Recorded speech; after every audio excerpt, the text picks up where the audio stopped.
Manchester United 1, Brentford 3, and I just knew that there was no chance Manchester United was going to win this game when I saw the kits that we were wearing. It was very reminiscent to me of the kits that we wore against Brentford a few seasons ago when we got slapped up 4-0. And I guess the question really is now, where does Manchester United go from here? This was the starting 11 that Ruben Amorim opted to go with away at Brentford. He stuck with Bayender in goal, which raised a lot of questions. If you wanted a goalkeeper so bad, you went and got a goalkeeper. You've had enough time to get that keeper involved because obviously Manchester United are currently playing one game a week. Why is it taking so long for United and Ruben Amorim to integrate this keeper? But Bayender started in goal. The back three stayed the same with De Ligt, Maguire, and Luke Shaw. The four across was Dorgu and Diogo Dalot as the wing backs, and Ugarte and Bruno. And the front three was Cunha, Benjamin Sesko, and Brian Mboum. So there are a few things, and I typically have a lot of clips and things to analyze that we talk about on this channel. And this is going to turn into completely a analysis channel with all the big games around Europe. So if you're into football, not just Manchester United, make sure you hit a like, drop a comment, and subscribe. But when I was rewatching the game, the biggest thing that stood out to me was the amount of duels that Manchester United lost. I mean, when we look at the first goal, it's one ball over the top, one ball. United lose the ball in the final third. They're attacking. I think it's Cunha that gets dispossessed. One ball gets played over the top. Brentford's in. They shoot. They score. And just like that, in the blink of an eye, Manchester United are down 1-0. The second goal, again, it's a long ball into the channel. United loses the duel. Brentford get the ball across. Bayender gets a hand to it. And it's 2-0. And just like that, it's 2-0. There's chaos. You're down 2-0 away from home with the form that Manchester United has been on. You know you're never going to win that game. You know you're just never going to win that game. Again, Ruben Amorim opted with this 3-2-5 pressing shape, whether it was in Brentford's first third when they were looking to build or when it got to the middle phase, this 3-2-5 that for some reason Ruben Amorim decides to persist with. I don't understand. I am really not understanding why he doesn't just stick with this 4-4-2 off the ball, but he's not. And again, it's not working. Too many gaps for oppositions to play through with those two in midfield, with the three up front. It's quite simple. The Dorgu Dalot wingback pairing, shocking, to be completely honest with you, shocking. I actually think it's pretty obvious now that the left wingback in this system cannot and should not be left-footed. And I think the same goes for the opposite side. I think that the right wing back should be left-footed because there's going to be a lot of moments like we see here where the wing back is receiving with his back to the defender. And because he's left-footed, because Patrick Dorgu's left-footed, there's really only one way for him to go, and it's backwards. And it doesn't really lead to many sustained attacks because it gives the opposition to have everything basically just in front of them, and it's really, really, really easy to defend. And there was, again, a lot of poor decision-making from the attackers, from Cunha especially. I thought Cunha was extremely poor in this game, and, you know, I never want to pin losses on specific individuals, but there were multiple times where United got into the final third and they actually had the overload when they were transitioning, and Cunha, more often than not, I think every single time, made the wrong decision, decided to shoot instead of picking out the open man, which there was in abundance in this game. And it's just frustrating. Manuel Ugarte. Again, I've said it on this channel before, I am not the type of person who's going to come onto these videos and just, yell and scream about a specific player. That's just not who I am. I like to analyze the game as someone who's rational about the sport of football. But as much as I want this to work for the club, it's not for the manager or for the player. I just want Manchester United to be successful. I want to watch my team win games. They're not winning games. But Ruben Amorim is doing this very much to himself at this moment in time. I've said it before.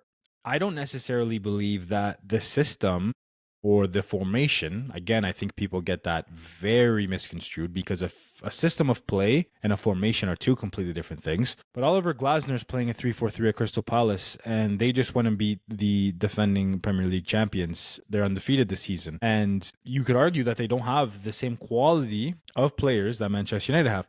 But has Oliver Glasner profiled his players better than Ruben Amorim has?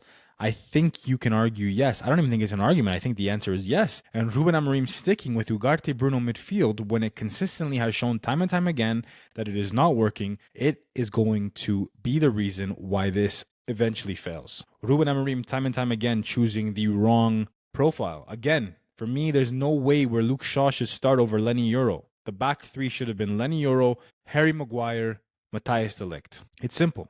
Especially because you know Brentford likes to play long. Brentford likes to hit the channels. They like to go long from throw-ins.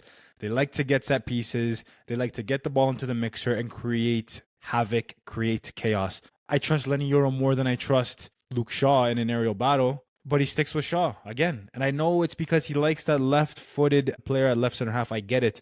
But Lenny Euro was more than comfortable in his left foot. And again, and I hate to talk about this because, I'm a huge fan of this player. I predicted this player to be Premier League player of the season because I thought after what I saw last season, he was just going to have an incredible bounce back. I thought there was no way that Bruno Fernandes wasn't going to have an outstanding season. Rejected the bids abroad, wanted to stay at Manchester United. I thought, you know what? This is going to be a top season for this player. He's going to have a brilliant season. He's going to be United's best player. And that's twice now in massive moments for Manchester United. And anybody can miss a penalty.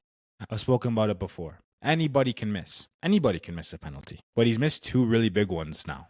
The one at Fulham away, and this one, I don't know why he's all of a sudden gone and changed his run-up to penalties. He used to do that little hop, skip, and a jump, and he used to work just fine. He used to wait for the keeper to move. He doesn't do that anymore. And it's just another moment where United needed him to put the ball in the back of the net because regardless of what you say, even if you're not performing well, I don't care necessarily as long as you get the 3 points. I'm not expecting fluid football from this side, and that's probably an issue in and of itself. But I think the reality of the situation is when you look at this team, this is mostly the team of old except for the front three.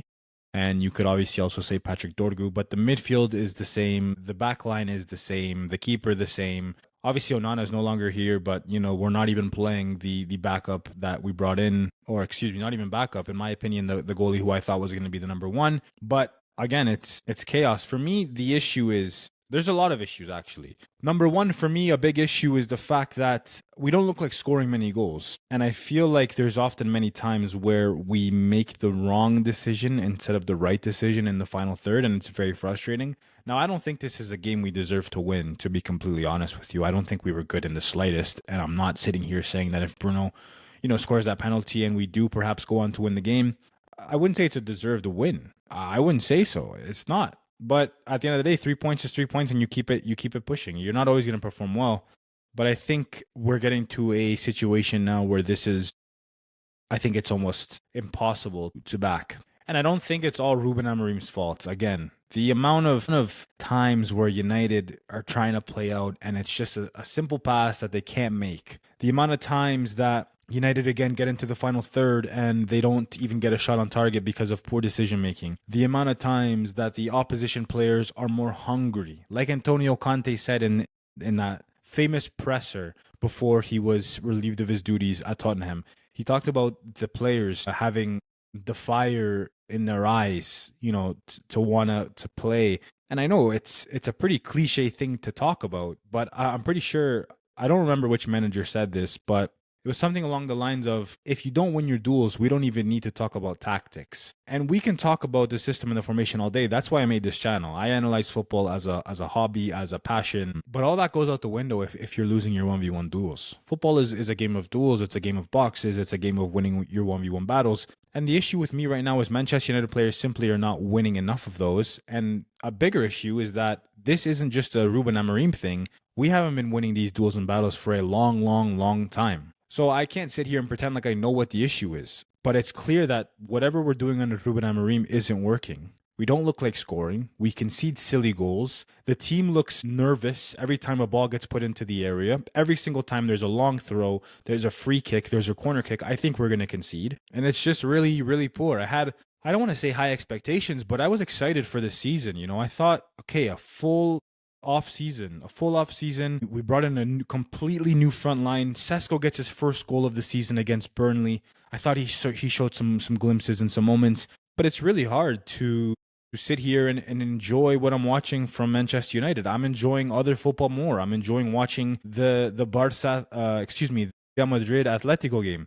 I'm enjoying watching more Marseille PSG. I'm enjoying watching more Benfica with Jose Mourinho. I'm enjoying other football more than I'm enjoying my own club. And I love football, so that's normal. But I want to enjoy watching Manchester United. And for me right now, and I've seen this opinion shared a lot. For me, it's a chore. Watching Manchester United right now, it feels like a chore, and it shouldn't feel like a chore, but it is. And I know, again, we analyzed it a little bit, but what else am I supposed to analyze with this? And again, this is why this is going to go into a fully full analysis channel, not just United, because it's the same issues. It's the wing backs not being 1v1 specialists, so they can't get down the byline and get a cross in. It's the midfield not complementing each other. You can't play a midfield pivot of Bruno Fernandes and Ugarte in the Premier League and expect to have long-term success. There's no excuse not to be playing Kobe Mainu more and more. And it's not this whole player FC thing or whatever people talk about. It's just the reality of you play your best players. You find a way to get your best players in the side. Kobe is one of United's best players, whether you like it or you don't. You have to get him in. You have to play him. Everything just seems to be going wrong. You get that break against Chelsea where Sanchez gets sent off and you end up holding on to a win that was tough and difficult. But those are the kind of games that can change a season where you really dug in. You dug in and it wasn't pretty. The pitch was waterlogged.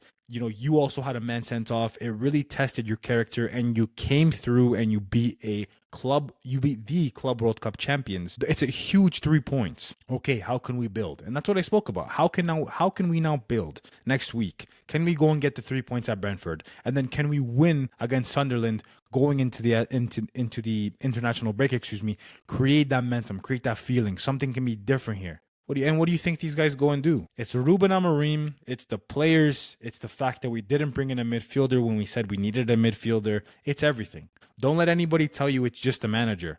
Don't let anybody tell you it's just the players. Don't let anybody it's a collective. Everything is wrong. Everything is wrong. I watch other teams and it's incredible the amount of sustained pressure they have. United don't look like sustaining pressure ever. We create a few good chances in a game, but where's the 5-10 minutes where we have a team pinned back into their own 18 and we're just throwing everything at them? We're getting balls into the box.